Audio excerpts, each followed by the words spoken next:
Tap in. You're listening to Post Radio with Randall and Shelby, the heart of the culture.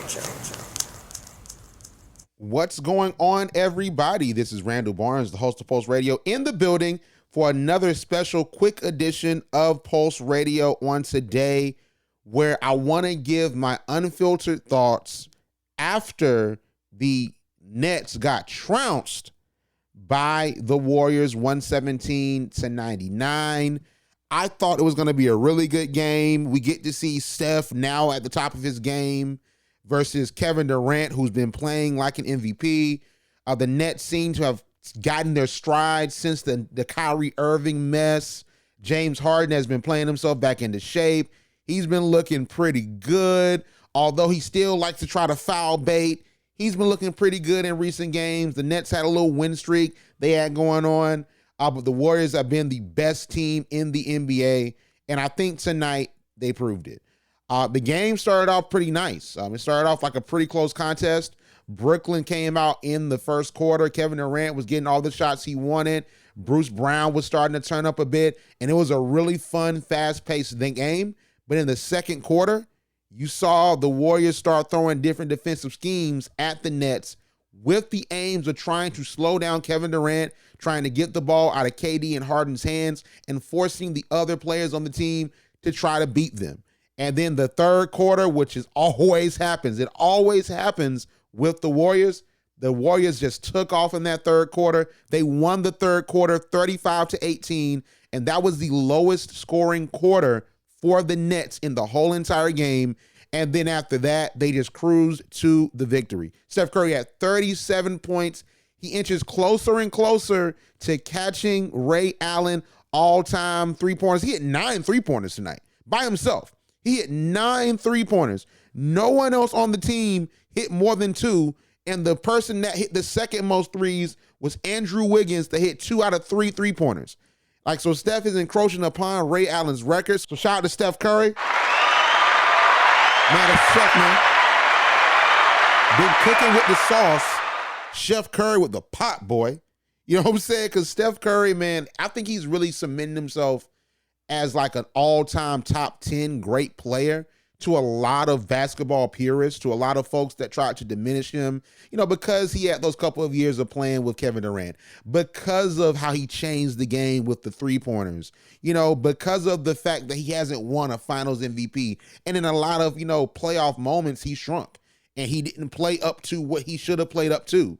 But I think Steph Curry is one of the top 10 greatest players of all time, honestly. I don't want to hop out the box and say this early in the season that they are going to win the finals, like how Stephen A. Smith and other prognosticators are saying, but you can't count out the Warriors. Like, they went from slumping last year with Steph missing a few games. Of course, Klay missed the whole entire season on last year. I think they're getting back into form, and they've gotten the right pieces that fit that puzzle that they had in that strength in numbers creed back in 2015, 2016, when they won 73, wins, and they set, the record in the sport, and then they won the championship in 2015.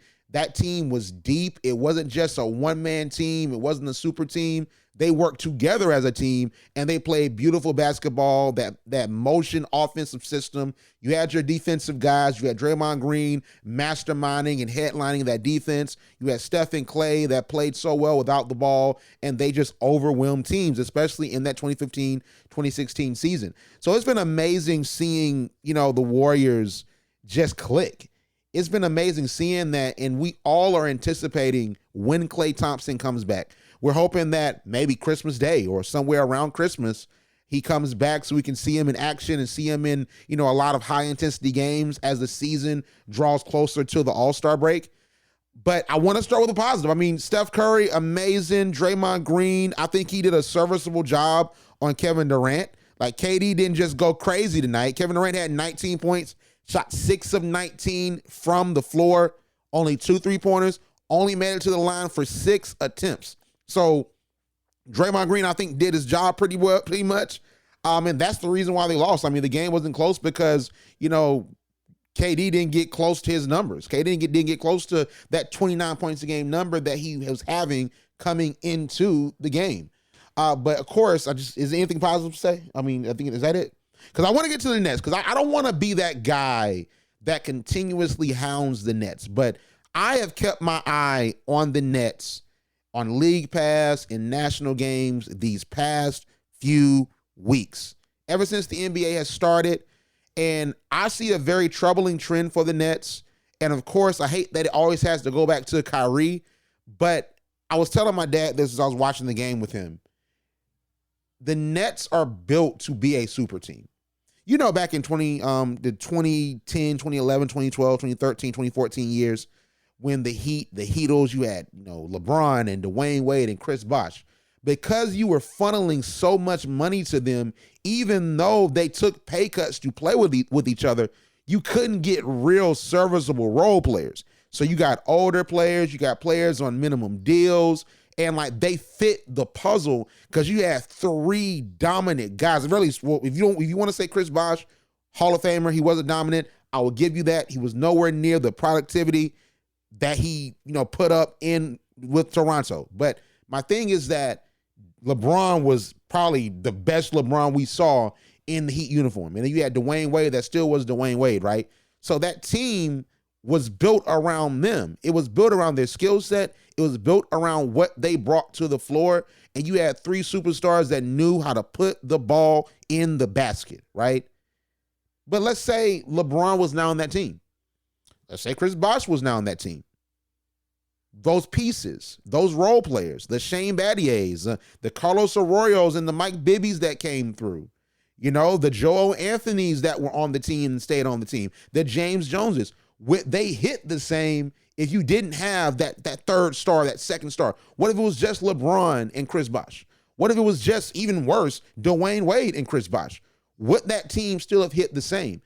I don't think it would have, because you had a bunch of specialists on that bench, even when you got Ray Allen.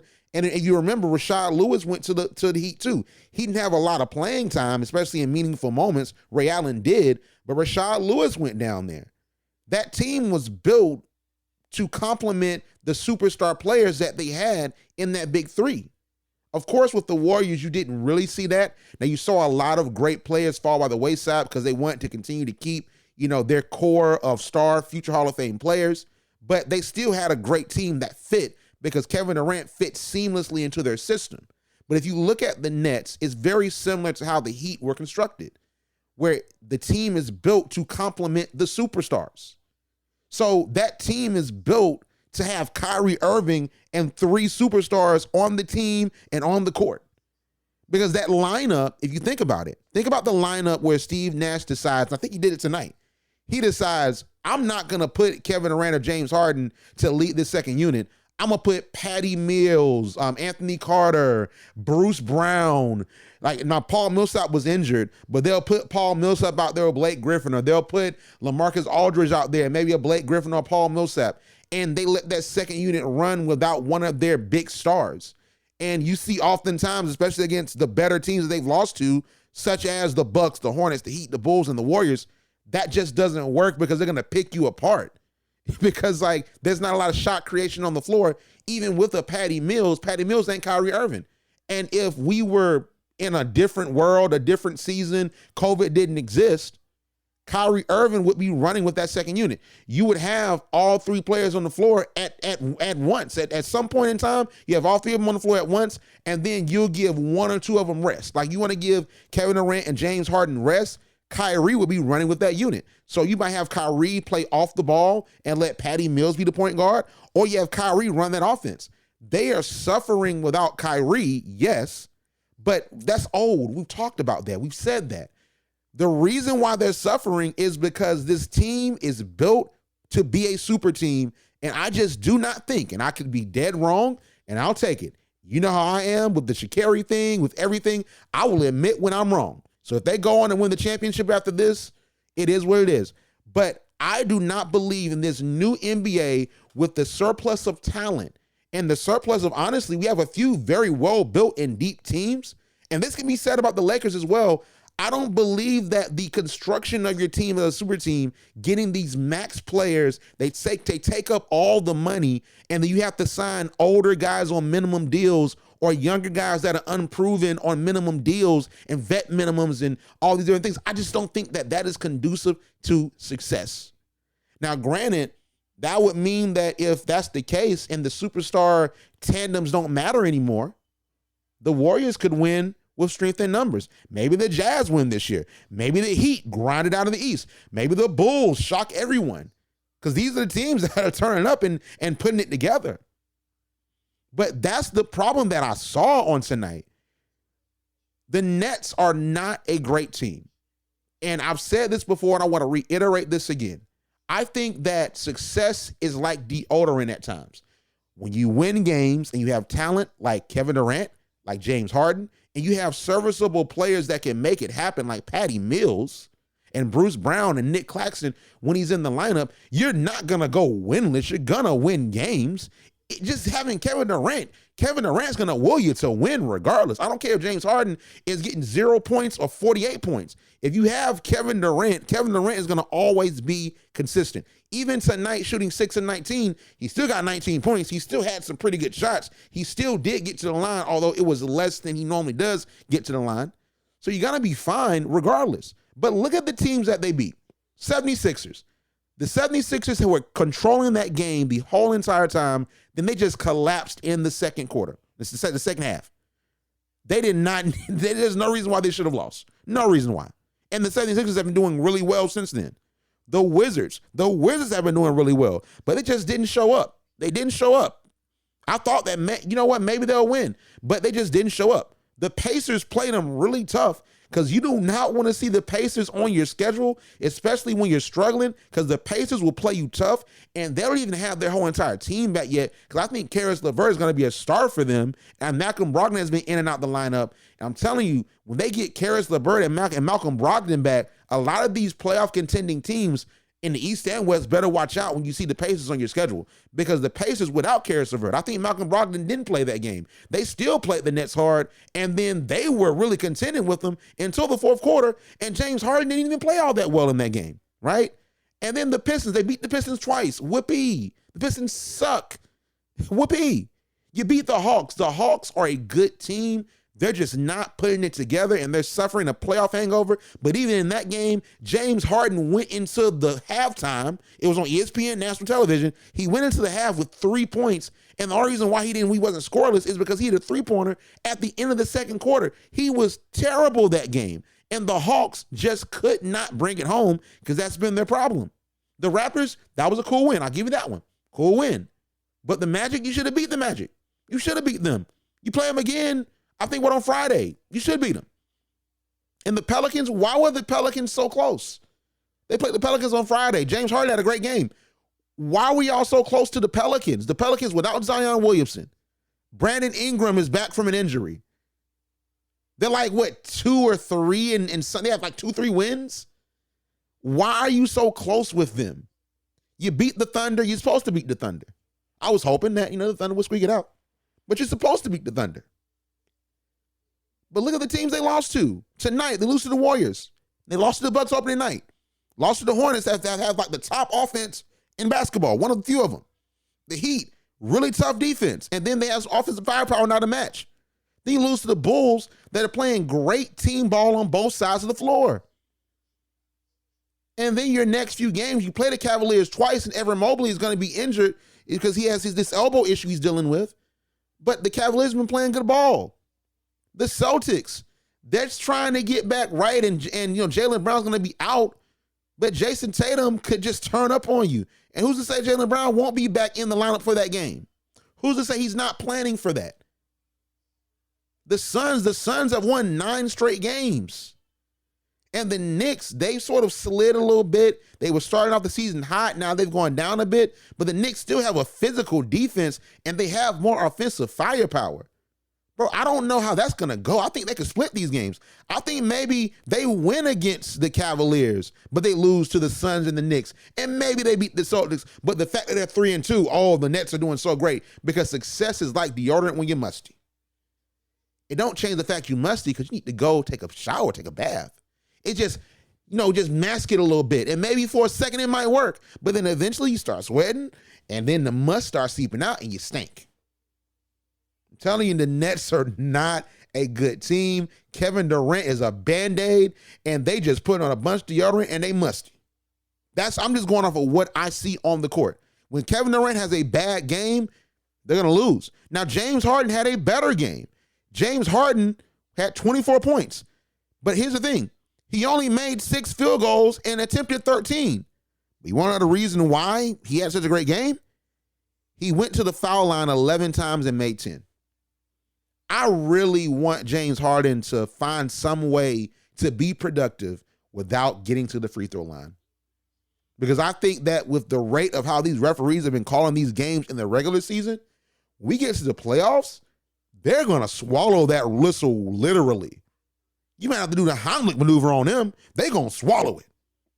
So, like, you already know the playoffs get more physical, but at this rate, a lot of the cheap fouls you're still getting by doing your same old moves are just simply not going to happen. And James Harden has been so up and down this whole entire year. I'm even questioning, will James Harden even be an all-star this year?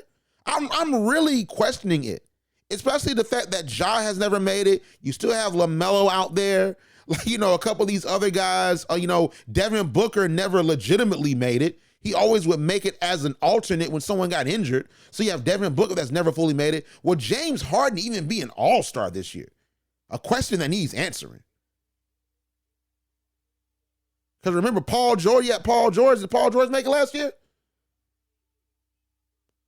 Because I'm just with these Nets, I just don't know, man. Like, and no one wants to talk about it. In the mainstream media, they want to stick on the Lakers because it's fun. And yeah, it's funny. The Lakers suck right now. Like, they are terrible. They play good teams too. The Bulls beat them down too. Beat them down worse than they beat down the Nets. But when are we going to talk about the fact that the Nets are not the team y'all are making it out to be? The Nets are pretty much the Lakers, but James Harden and Kevin Durant played together last year, and they played together for years in Oklahoma City. And then LeBron's been out the lineup. Kevin Durant, although he's battling a shoulder injury, he's playing through it and he's still doing well. I just want that same energy, man, just period. That's all I want. Give me that same energy. And I know we're asking that from the media. They have to get ratings. They have to get clicks. Stephen A has to say something salacious. I understand the game. And I do like the fact that we're putting an emphasis on the Warriors. But do the Nets have to drop these next 5 games, or at least because they play the Magic, but do they have to drop, these next like 5 or 6 games, or like 5 out of the 6 games for y'all to just be like, you know what? I think something's amiss here. And I think it's deeper than Kyrie. Now, granted, do I think that Kyrie would cure the problem? Yes, I do. Because the team is built to be a super team. You bring Kyrie and Kyrie brings his 20 plus points a game. I think Kyrie evens out at maybe 24, 25 points a game. And then 50, 40, 90, he can stretch the floor. And then he's a ball handler, and James Harden can play point. And then Kyrie can go get buckets for you alongside Kevin Durant. And then Kyrie might have a great game with Kevin Durant has like a quiet 19-point game. And Kyrie's game is not predicated on getting to the line.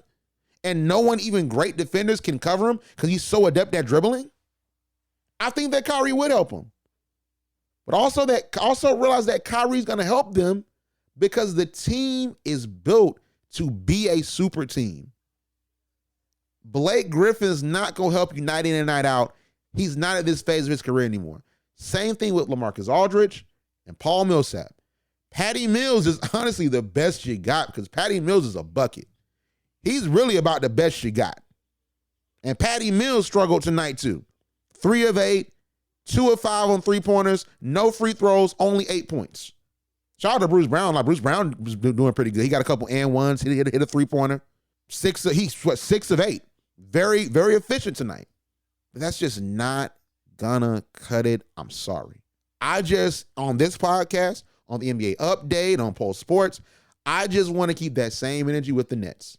But we'll see what happens. They lost 117-99. Also with the Warriors, I want to really show them love because the Warriors, they're looking like a championship team, and they're giving me those 2014 through 2016 vibes before Kevin Durant came on the team and metaphorically ruined basketball by joining an already stacked 73-9 team and just taking to the championship every year. But it is what it is. Hopefully, we get a better matchup in February. I think the next time they play is going to be February. Because Kevin Durant's going back to Oracle for the first time with fans. So maybe that, run it back, rubber match will be better. Klay Thompson will be back, so we'll see the indication of what Klay Thompson will be and what that Warriors team as we approach the playoffs will be, and maybe James Harden goes to form. But I'm interested also to see how that Christmas matchup, because Christmas is my birthday. Shout out to me. If you didn't know, all right, Christmas is my born day. I mean, I would love some happy birthdays to whoever is listening to the podcast, all right? But I would love to see on Christmas Day what these Nets look like. And if they're going to play up to the Lakers and just stomp the Lakers. That's what I really want to know. Or are they going to be exposed on national television, especially if the Lakers have their full squad back and they finally get it rolling and LeBron comes back and Russ starts to play within the offense. Anthony Davis starts to play better. Carmelo still heats it up and just comes off the bench and gets buckets. Avery Bradley, my guy. Shout out Avery Bradley. He starts putting it together. I'm really interested to see what that game turns into, all right? And I would go on and on about the Lakers and that loss to the Bulls, so don't think I'm being nitpicky. I like to be equal opportunity. That was terrible, but tonight is not the time. I just wanted to give my visceral thoughts about what has been going on with the Brooklyn Nets and what I thought about this game. The defensive schemes were really cool that the Warriors were running. I think they might have done a masterclass at how you can slow down and stop this Brooklyn offense, especially with James Harden, like not really heating it up like he normally does. Because to hold Kevin Durant and James Harden to only 12 made field goals in a single game is amazing, with both of them being offensive firepowers. I think that that's really amazing. So I think that maybe the boxing one set, the different, defensive sets where they're trapping at the top and they're trapping James Harden and Kevin Durant, and they even were trapping Patty Mills, forcing the ball out of his hands and making him rotate it around and really taking advantage of Harris being out because he was injured. Joe Harris was out. So you're taking advantage of the fact that you don't have that extra shooter on the floor. Maybe these teams should really be taking notes. Maybe the Cavaliers and JB Bickerstaff should be watching. Maybe the Celtics should be watching. Every team does not have the athletes that the Warriors have. And you still have Andre Iguodala that comes off that bench. But I'm just saying. But, we'll see what happens. I'm excited to see what goes on in these next few games. They're going to be playing the Cavaliers on tomorrow in a back-to-back. So we're going to see what happens with that. And I might colorcast that. So make sure to follow me on colorcast at Randall Barnes. I might colorcast that. I'm not colorcasted in a minute. But, we're going to see what happens. And also make sure to listen to the NBA update live on colorcast. But also it will be on Pulse Radio instantly. Make sure to tap into that, and also follow Pulse Radio 100 on TikTok, on Twitter, on Instagram at Pulse Radio 100, or just follow us on YouTube at Pulse Radio. We're going to do more on there, all right? But outside of that, have a great night, and I hope the Nets can sleep well, because what the world, all right? Tap, tap, tap in. You're listening to Pulse Radio with Randall and Shelby, the heart of the culture.